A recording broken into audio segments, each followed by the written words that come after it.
jumping in again to the account with Jesus and the Canaanite woman and her request for the healing of her daughter. And now I just laid out some of the people in the scene for you, but here's the thing I want to spend just a little time doing here with our midweek.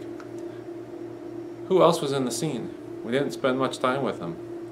We heard them make a comment to Jesus, but we didn't really talk about them. Who else was in the scene? Jesus' disciples. And we gained some added instruction and encouragement and direction by taking a look at their part in the scene and what Jesus teaches them, teaches us along the way. Professor Gergel, I knew him as Professor Gergel, now he's President Gergel at Martin Luther College. I had handy an old sermon that he did on this, and this is some of the points that he brought out, this perspective of seeing it from the aspect of the disciples of Jesus and what we learn. So something to note right from the get-go is we're told, leaving that place, Jesus withdrew to the region of Tyre and Sidon. And when you hear that description, Jesus withdrew, it often goes along with time where he withdrew from the areas where he was most well known, where he did most of his miracles and his teaching, like Capernaum by the Sea of Galilee, or down in Jerusalem, like in the visits down there. And he went to places that were more secluded, he was less known, and it was time where he spent teaching his disciples. So keep that note in mind, time spent teaching his disciples. What might the disciples be learning in the course of this event? What lessons are there for us to learn? We heard that the Canaanite woman from the vicinity came to him crying out, "Lord, Son of David, have mercy on me. My daughter is suffering terribly from demon possession." So think in the disciples' eyes, as Jesus remains silent or pleased, think in the disciples' eyes, how they're perceiving this, how they're feeling about this. What did they think? Here's this woman from the Gentile nation, another nation which had been an enemy to the Israelites for so many years. How were they feeling about this? Well, you don't have to search far to find out. When Jesus remained silent, we're told his disciples came to him and urged him, "Send her away, for she keeps crying out after us." And here's the note Professor Gergel had. With those words, the disciples reveal their hearts. Don't they?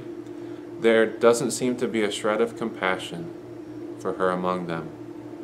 They are annoyed, and they want Jesus to get rid of the annoyance. Get rid of her already, Jesus, Lord. Someone might suggest, but wasn't Jesus kind of playing right into those thoughts when he remained silent in the first place? Those thoughts of his disciples of we're not listening, we don't have time for this. Of course, this is where Jesus is going to set them straight, right? Well, what does Jesus do? He answered, "I was sent only to the lost sheep of Israel." The woman remains undeterred, as we heard on Sunday. The woman came and knelt before him. "Lord, help me," she said. And Jesus replied, "It's not right to take the children's bread and toss it to their dogs." Was Jesus resorting to name-calling now? No, we heard on Sunday that no, Jesus wasn't using the derogatory terms the Jews often used for people from other nations. He used another term altogether here, and the woman picked up on this. The woman wasn't slow to see this. And she highlighted, "Yes, Lord, I'm not asking you to take away from your ministry and what you're doing, but simply allow me to have the crumbs that fall from the table, and that will be enough." And finally we hear what Jesus must have been longing to offer and say all along. He said, "Woman, you have great faith. Your request is granted," and her daughter was healed from that very hour. But someone might ask, well, why did Jesus wait so long? There's two sides to that you can look at. One is it could be for the woman's benefit. I mean, anytime that we're led to turn back to God's promises and cling to those promises, she was turning back in the midst of this again and again to the simple truth she knew of the Lord's mercy, of the promises she had heard of the Lord's mercy and love. And so the benefit to her faith through the course of this, to have it grow, to have it carry out an expression of what faith is, clinging to God's promises. But then look the other direction, to the disciples. Remember, Jesus was on this time away from everything, where often, again, he was teaching his disciples, and sometimes Jesus, in addition to giving words of teaching, he would use life events. He would use things from what was happening. He would use the things around them to help highlight the truths he was teaching.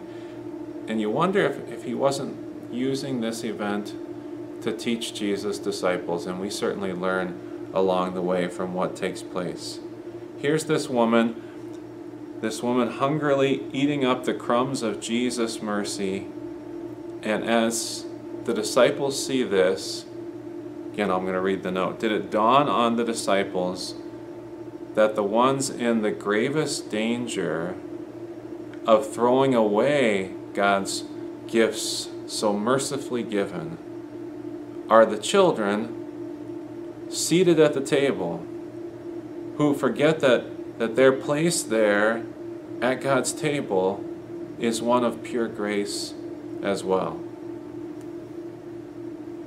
Did it dawn on the disciples, as Jesus described this woman's faith as great, that this is only the second time that Jesus describes faith in that way, and it wasn't ever of one of the Jewish people coming to Jesus that he did that. It was another time, at the other time also, it was a foreigner, where he describes their faith as great. Were the disciples taking note, and did they recognize this?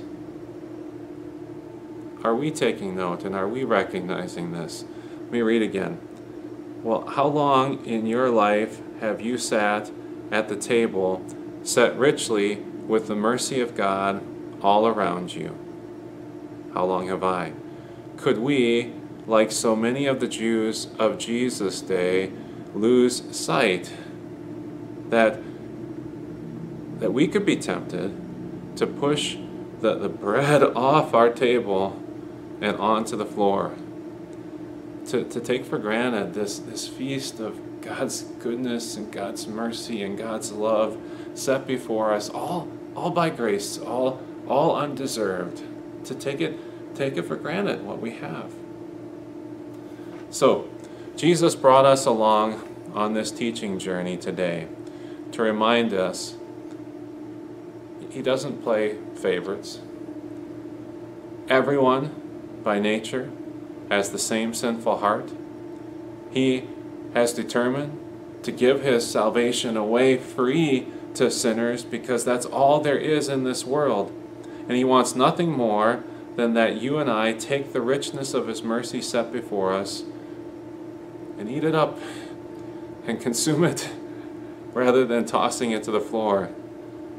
And oh yes, while you are eating, he does intend for the crumbs to be falling all over the place, where you live, where you work and go to school, so that other sinners, no different from you, when you were cut to the heart from you, when you cut to the heart of it, might learn of the mercy of the Son of David. For you see, God really does care for everyone. God's blessings to you again, the remainder of this week, as you focus in on God's mercy and God's love to you and me, that we have in Jesus, the forgiveness of sins through his suffering in our place, the eternal life that is ours, God's gift to us through faith in Jesus.